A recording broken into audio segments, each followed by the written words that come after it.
Salut à tous, bienvenue dans ce nouvel épisode de Gordon et Murdoch. Et aujourd'hui on va vous parler de Superman Terre 1, qui a été écrit par Straczynski.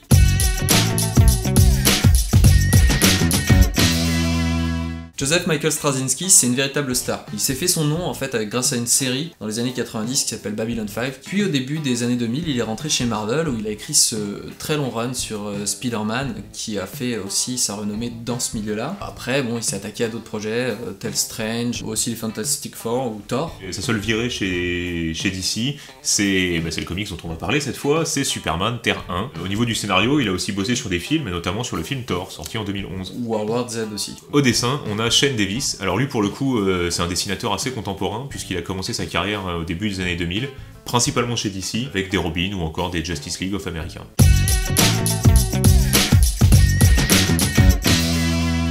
Le récit commence quand Clark Kent quitte Smallville pour Metropolis. Il va chercher aussi bien une place, on va dire, dans l'humanité que se chercher un emploi. Du coup, Clark Kent va tenter plusieurs emplois comme footballeur américain ou même scientifique. C'est des emplois où il va avoir trop de qualifications, trop de capacités. L'idée du journal va lui apparaître et il va se faire intégrer au Daily Planet. Là, il va trouver plus ou moins sa voie. Tyrell, un extraterrestre, débarque sur la planète Terre avec une armée méga badass. Il prend toute la population en otage pour faire sortir Superman de sa tanière. Clark Kent Superman va devoir faire un choix qui est primordial et qui va déterminer le reste de sa vie.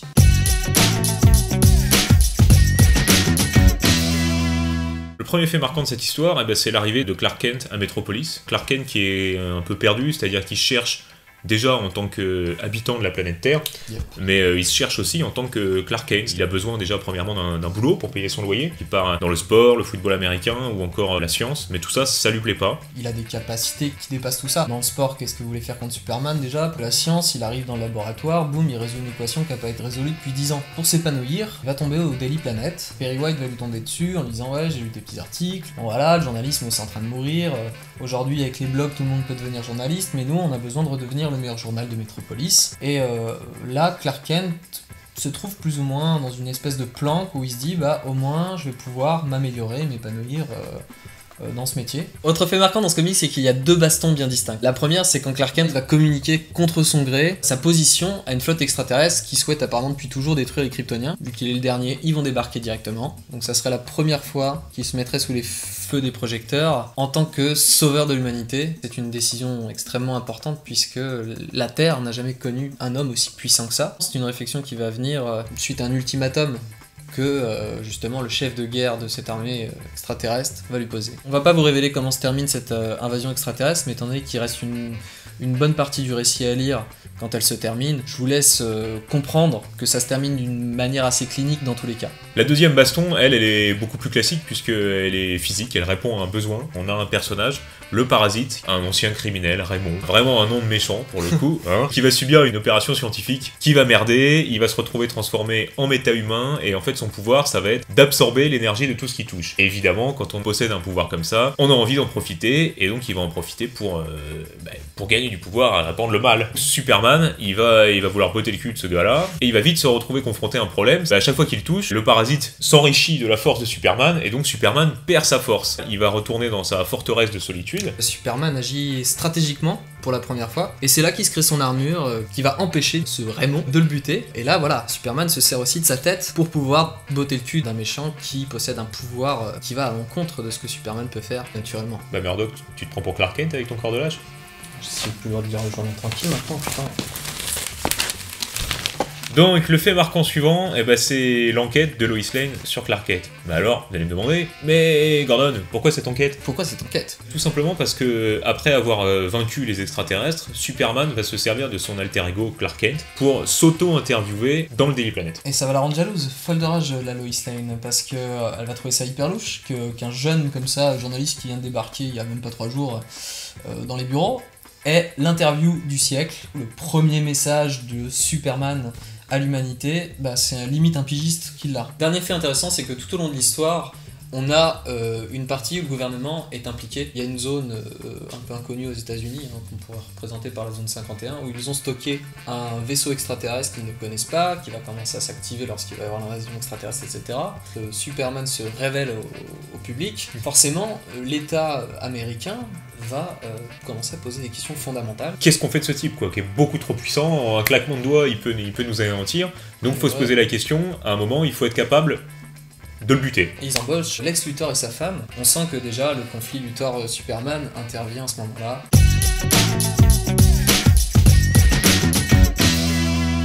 On va en premier lieu vous parler de Clark Kent, bien évidemment. Attends, parce que... Qu'est-ce qu'il y a ? Bah je veux pas de tes microbes, t'es gentil mais... Clark Kent, c'est la façon dont on nous voit le Kryptonien. C'est la façon dont il nous voit, nous les humains. Un peu quelque chose son histoire. Ouais, et bon, qu'est-ce qui va caractériser Clark Kent réellement ? Bon allez, à toi Bill. Clark Kent est l'image que Superman a de nous. Et qu'est-ce qui caractérise Clark Kent ? Il est faible. Il doute de lui-même. C'est un lâche. Il est la critique que Superman fait de toute l'humanité. Il a une relation quand même, donc voilà, Kent est très lié à sa mère Martha, qui va avoir souvent au téléphone d'ailleurs, pour lui faire part de ses décisions, ses premières décisions en tant que jeune adulte indépendant. On retrouve un Kent encore un peu materné. Évidemment, il faut parler de Superman. Un jeune Superman, puisqu'on assiste à la naissance du personnage public de Superman dans ce comics. Un Superman qui va être amené tout de suite à prendre des décisions capitales, mais étant donné que c'est un Superman qui débute, il est encore... il est pas mûr, quoi, donc il prend aussi pas mal de décisions de manière très impulsive. On peut pas parler d'un comics de Superman sans parler de ses collègues du Daily Planet. On va commencer bien sûr par le patron, Perry White, c'est lui qui fait passer son entretien et qui l'embauche. Le deuxième personnage auquel il est confronté, c'est Jimmy Olsen, le photographe du Daily Planet, celui qui a pas peur de mettre sa vie en danger pour prendre la photo qui illustrera au mieux les articles du Daily Planet. Un peu suicidaire sur les bords d'ailleurs. Plus qu'un peu. S'approcher à 10 mètres d'un rayon laser voilà. Qui va le détruire. Bon. Surtout, il est accompagné de la personnage importante. Et oui, Lois Lane, fidèle à ce qu'on peut connaître, parce que c'est un personnage aussi populaire presque que Superman. C'est une fille qui est reconnue dans son métier. On va pas la connaître tout de suite attirée par Superman. Donc ça aussi c'est intéressant puisqu'on sent qu'il y a une relation qui reste à creuser. Pour ce qui est des méchants, on va pas vous parler plus que ça de ces deux personnages puisque niveau charisme... Voilà, c'est pas trop ça. Ils sont plus là d'ailleurs pour combler un besoin scénaristique d'une révélation de Superman en action. Ils ont été placés dans ce comics pour ces raisons. Faut noter quand même que le premier méchant, Tyrell, il donne un peu la clé pour se faire, enfin le bâton pour se faire battre à un moment donné. Et... Ah oui, il explique clairement sa faiblesse à Superman directement. Ouais, ça m'inspire quelque chose ça. Le seul problème dans mon métier, c'est Murdoch, puisque moi je vends des armes et lui c'est un vrai petit enculé. Non, effectivement, je suis le numéro 1, je suis le numéro 1 depuis des années.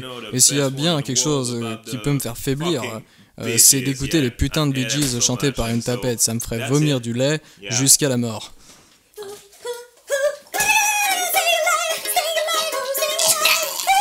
On va maintenant vous parler des figures maternelles de Clark Kent, Superman. Madame Kent, elle le rassure, elle est très présente pour lui. On sent aussi qu'elle a envie que son fils grandisse, s'épanouisse, et elle lui rappelle, elle lui dit, elle lui répète souvent, voilà, faut maintenant que tu assumes tes choix, et quoi que tu fasses, je serai fier de toi. Vu qu'il a pu sa mère, plutôt que de s'épanouir vraiment tout seul, il décide de rabattre la figure maternelle sur une de ses voisines de palier, Lisa. C'est une escort girl qui a pour objectif au début, quand elle voit que le beau Clark Kent emménagé dans son immeuble, de se le taper, mais Clark Kent lui ça l'intéresse pas parce que lui ce qu'il cherche c'est une maman par intérim. On peut mettre un énorme hashtag friendzone.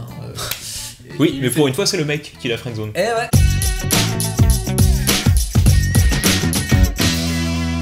Mon avis sur ce comics, il est assez mitigé. Alors les scènes d'action sont très bien, mais pour moi ce qui défausse complètement cette histoire, c'est tous les passages, toutes les longueurs en fait, les côtés un petit peu gnangnan. Oui maman, qu'est-ce que je dois faire, machin.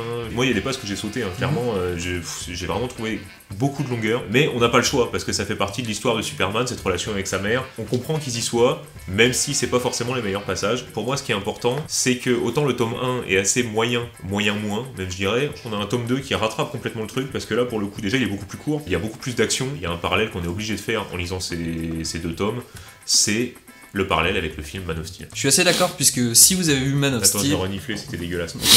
Je suis assez d'accord puisque j'ai vu Man of Steel avant de lire ce comics et scénaristiquement c'est quasiment la même trame, enfin c'est même la même trame et on va retrouver tout ce qu'on a aimé dans Man of Steel et tout ce qu'on n'a pas aimé dans Man of Steel. Perso, il y a des trucs que j'ai bien aimé dans les deux et il y a aussi beaucoup de longueur. Longueur due au fait que la vie de Clark Kent jeune, c'est chiant, c'est casse-couille quoi. Enfin, hormis le fait qu'il se construise, c'est intéressant, mais c'est chiant. Un peu comme, je vais même pas dire Smallville parce que Smallville, je trouve ça juste chiant à mourir. Comme un cours d'histoire un peu relou quoi. Voilà, quand Superman s'assume en tant que Superman, que Clark Kent s'assume en tant que Superman, là on commence à voir de la badassitude et et de la baston, et un mec qui prend sa vie en main. Donc là, tout de suite, ça devient plus intéressant, mais on a droit à toutes les longueurs avant. On peut dire que le tome 2 rattrape bien quand même ce tome qui a servi à poser un premier pied sur la marche, ça pose un peu les bases.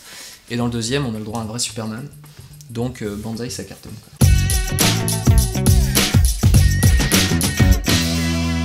Mon conseil de lecture va être des plus basiques, puisque Crisis on Infinite Earths, c'est ce que je vous conseille. Vous l'avez très certainement déjà lu.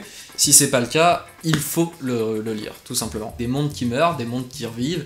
Bref, c'est un socle. C'est un vrai socle où on peut poser énormément de bouquins. Il y a vraiment les fondements de ce qu'on connaît aujourd'hui, tout simplement, en comics. C'est une grosse référence. Si vous l'avez pas lu, je suis là pour vous rappeler qu'il faut le lire, tout simplement. Pour ma part, je vais pas être très original, puisque je vais vous conseiller écoutez, un de mes comics préférés, encore une fois, Year One, de Frank Miller. Si vous l'avez pas encore vu, on a déjà fait un épisode. Vous pouvez le voir en cliquant ici. Je reste un petit peu pour que vous ayez le temps de cliquer.